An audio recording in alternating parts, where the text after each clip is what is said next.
morning.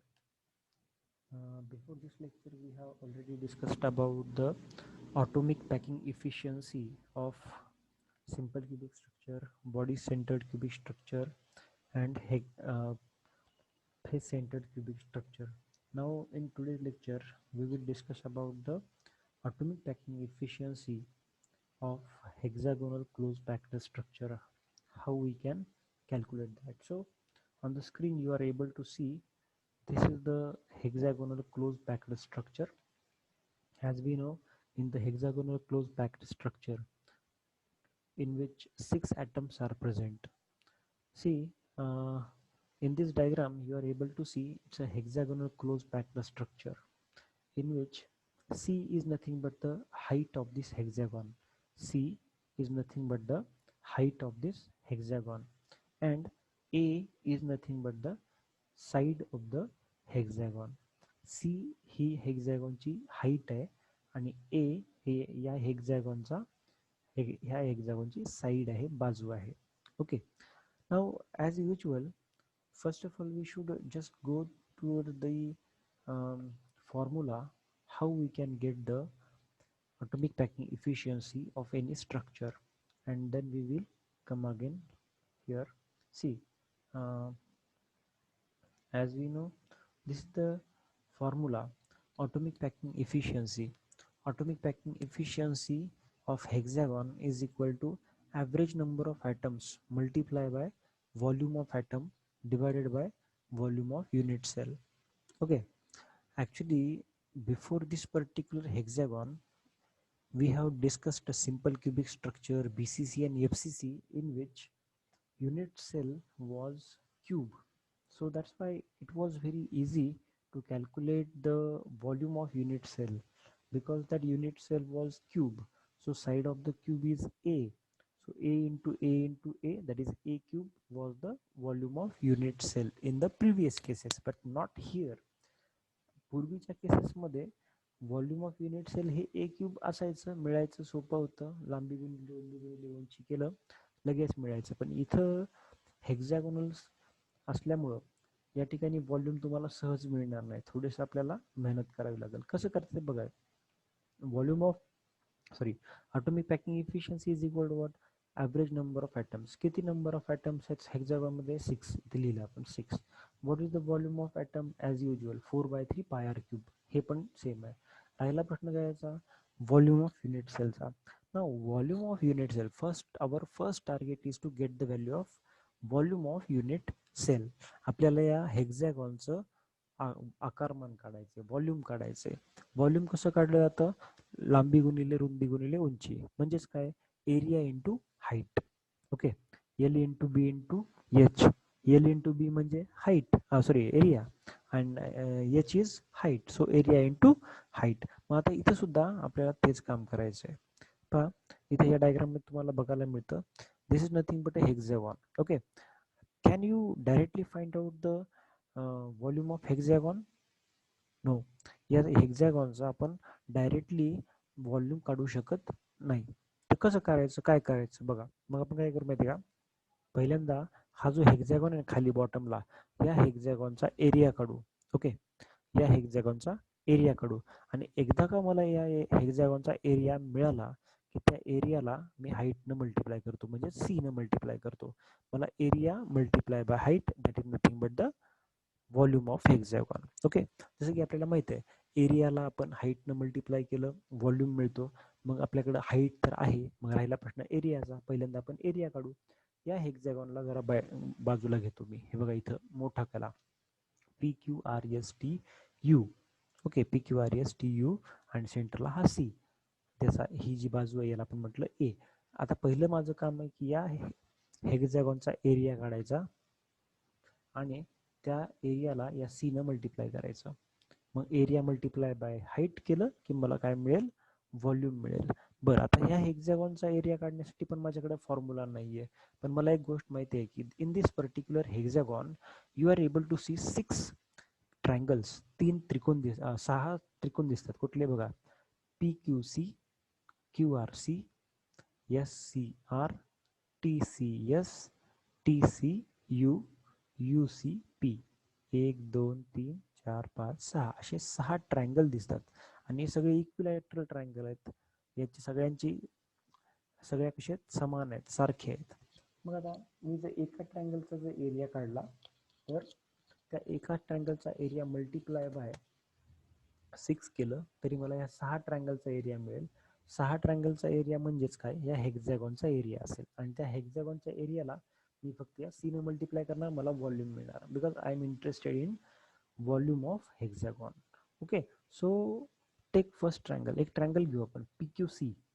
P Q C, P Q C हा triangle घेऊ. Actually इथं ड्रॉ केला आहे पी क्यू सी, इथं आर लिहिलं गेलं but it is not R, it is C. इथं पण हा आर आहे, इथं ॲक्च्युली आर नाही आहे, इथं या आरच्या जागेवर सी आहे. थोडंसं लक्षात घ्या, इथं आरच्या जागेवर सी आहे. Triangle P Q C. आता याच्यामध्ये याचा मला एरिया काढायचा आहे. How I can find out the area of this particular triangle. Okay, so as we know, area of the triangle is nothing but half of base into height. याच्यामध्ये half याचा formula असतो ट्रायंगलचा कुठला, area of the triangle is equal to half area base into height. Base माहिती आहे मला ए आहे, height H आहे, पण एचची व्हॅल्यू माहिती नाही. एच आपल्याला काढायचं, कसं काढणार, as we know in this particular hexagon you are able to see at the angle P, at the point P, this complete angle UPQ, it is 120 है ना. हा जो कोन दिसतोय कुठला क्यू सॉरी हा क्यू पी यू, हा जो कोन आहे हा 120 डिग्रीचा आहे. मग इथून जर लाईन घेतली मध्ये तर अर्धा किती राहिला 60चा, म्हणून इथं 60, हा कॉर्नर 60, हा कॉर्नर 60. मग आपल्याला काय करायचं माहिती आहे का, पहिल्यांदा हाईट काढायची आहे आणि नंतर मग एरिया काढायचा. वन बाय वन जाऊ आपण. बघा, let's consider A is the side of hexagon, C is the height of hexagon. आपल्याला काय करायचे, आपल्याला पाहिजे एरिया ऑफ द हेक्झॅगॉन. मग काय करणार मी, area of the base of unit cell is equal to P Q R S T U is equal to 6 into area of triangle P Q C. म्हणजे मी काय करणार, या अख्ख्या हेक्झॅगॉनचा एरिया काढण्यासाठी पहिल्यांदा एका ट्रायंगलचा एरिया काढणार आणि त्याला मी 6 न मल्टिप्लाय करणार. ओके, बघा 6 multiply area of triangle P Q C. या पी क्यू सीचा एरिया मला काढायचा आहे, तर पहिल्यांदा मी area of triangle P Q C घेतो. Area of triangle P Q C is equal to what, half multiply by base into height. Base into height, मग हाफला हाफ, बेस आपल्याला माहिती आहे ए आहे बट हाईट नाही माहिती. हाईट कशी काढली, ए इंटू साईन 60 कसा आला आहे, हे काढण्यासाठी आपल्याला वापरावा लागला इथं ट्रिग्नॉमेट्री. ट्रिग्नॉमेट्रीत काय सांगितलं होतं माहिती आहे का, सिंपल लक्षात घ्या. हा जो पी पॉईंट आहे ना, याच्याकडे बघा थोडंसं. आपल्याला माहिती आहे आर पासून जी लाईन आली सरळ, ती लाईन म्हणजे हाईट आहे एच. आता आपल्याला माहित आहे साईन 60, साईन थिटा घेतला तर काय असतं, sine theta is equal to opposite side divided by hypotenuse. Sine 60 और sine theta is equal to opposite side divided by hypotenuse. मग इथं घेतलं मी काय, sine 60 is equal to opposite side म्हणजे कोण, ही हाईट, हाईट काय एच, एच डिवायडेड बाय काय हायपोटेनियस ए. म्हणजे माझ्याकडे फॉर्म्युला मला मिळाला sine 60 is equal to H by A. पण मला एच पाहिजे, so H is equal to A multiply by sine 60. म्हणून मी इथे लिहिलं एचच्या ऐवजी A multiply by sine 60. Okay, मग आता याला सॉल्व करू आपण. इथं ए आहे, इथं पण ए आहे, ए square. So 1/2 A square into sine 60. आपण साइन 60ची व्हॅल्यू डायरेक्ट इथे लिहू शकतो, पण आपण राहू द्या, नंतर आपण सगळ्यात शेवटी एकदाच लिहू. झालं. इथं आपल्याला ट्रायंगल पी क्यू सीची व्हॅल्यू मिळाली. Triangle P Q C how much it is 1/2 A square sine 60. So this is the angle, this is the area of one triangle, and in our hexagon 6 triangles are there. So this area multiply by 6, just do it. See here, total area of the hexagon is equal to PQRSTU. So is equal to 6 multiplied by area of the triangle PQC. So just you got here area of the triangle 1/2 a square sin 60, put here and multiplied by 6, you will get 3a square sin 60. इथं जर multiplication केलं तर हे answer मिळेल, because 6 multiply by 1/2 हे झालं 3 multiply by a square sin 60. Okay, now put this particular area in this formula to get the volume. आपल्याला main काम होतं व्हॉल्यूम काढणं. So volume of unit cell is equal to area multiplied by height. So how much area is here? 3a square sine 60 multiplied by height. Height is c. Okay, right now you got the volume of unit cell. Everything right now you have with us, with you. Now see, but here some values you have to put, which are that, as we know some relation, that is a is equal to 2r. इथे काही relations आहेत हे आपल्याला माहिती असणं गरजेचं आहे, कारण की हे आपल्याला जेव्हा आपण याचं ऑटोमिक पॅकिंग इफिशियन्सी काढू तेव्हा या गोष्टी वापराव्या लागणार आहेत. म्हणजे कुठल्या? a is equal to 2r, a divided by c, that is a means side आणि c म्हणजे height of the hexagon. a by c म्हणजे याचा रेशो नेहमी किती असतो? 0.612. Side divided by height is equal to 0.612. ही व्हॅल्यू आपल्याला वापरायची, ही दिलेली डायरेक्टली. आणि साइन 60ची व्हॅल्यू 0.866. या सगळ्या व्हॅल्यू आपण ठेवू. पहा, atomic packing efficiency is equal to, as usual formula नेहमीसारखा, average number of atoms multiplied by volume of atom divided by volume of unit cell. Average number of atom आपल्याला माहिती आहे 6 आहे, कारण की हेक्झॅगॉनमध्ये 6 ॲटम असतात. लिहिलं आपण. Volume of atom that it is common formula. What is that? 4/3 pi r cube, because atom is a sphere. And what is the volume of sphere? This one, 4/3 pi r cube. So written as it is. Now volume of unit cell, just we got here, आता इथं काढलं ना हे 3a square sin 60 multiplied by c, हे उचलायचं नाही तर लिहायचं बस. 3a square sin 60 multiplied by c झालं. हे लिहिलं. आता काय करायचं माहिती का? आता आपल्याला जेवढे काही डिजिट्स कॅन्सल करता येतात तेवढे कॅन्सल करून टाका.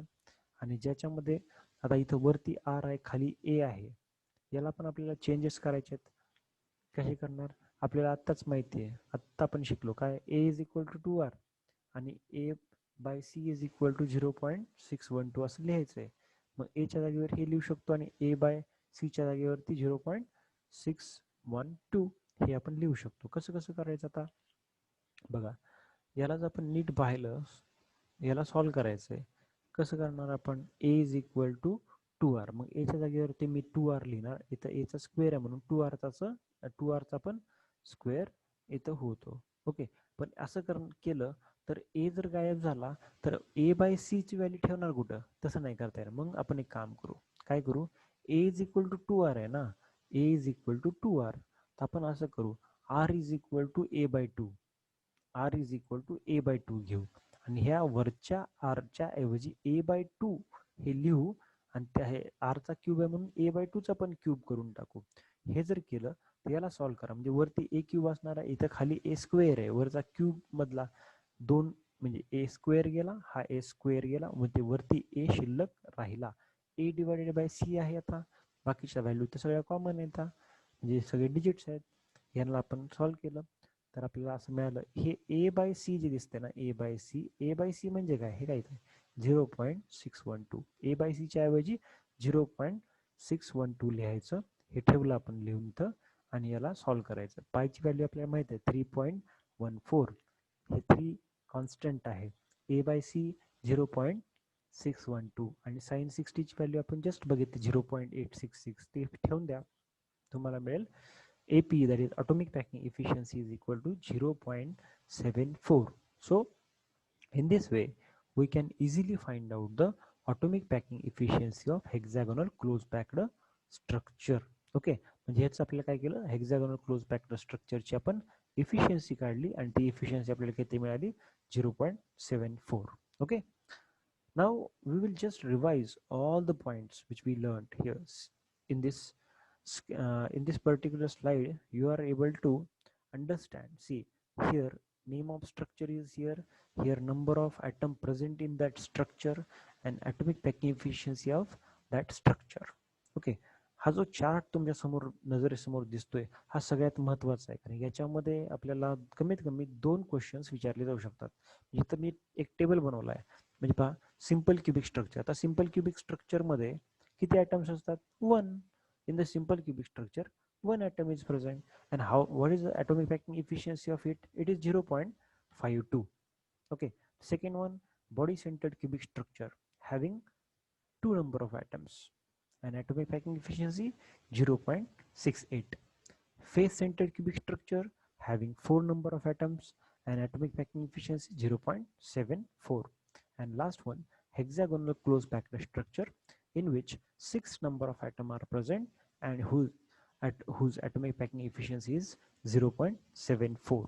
याच्याकडे नीट बघितलं तर आपल्या लक्षात येतं की सिंपल क्युबिक स्ट्रक्चरमध्ये एक ॲटम असतो, बॉडी सेंटर BCC मध्ये 2, FCC मध्ये 4 आणि HCP मध्ये 6 ॲटम असतात आणि त्यांची ॲटॉमिक पॅकिंग इफिशियन्सी कशी आहे, सिंपल क्युबिक स्ट्रक्चरमध्ये 0.52, BCC मध्ये 0.68 आणि फेस सेंटर्ड आणि हेक्झॅगोनल क्लोज पॅक्ड स्ट्रक्चर या दोघांमध्ये 0.74 इतकी ऑटोमिक पॅकिंग इफिशियन्सी असते. मग आत्ता काय केलं आपण, सगळ्या ऑटोमिक पॅकिंग इफिशियन्सीज बघितल्या. याच्यामध्ये सगळ्या ऑटोमिक पॅकिंग इफिशियन्सी आपल्याला शिकायला मिळाल्या. आता ह्या ऑटोमिक पॅकिंग इफिशियन्सीचा अभ्यास फक्त चांगला करून ठेवा, कारण याच्यावरती मिनिमम 2 क्वेश्चन्स आपल्याला नक्कीच विचारले जातात.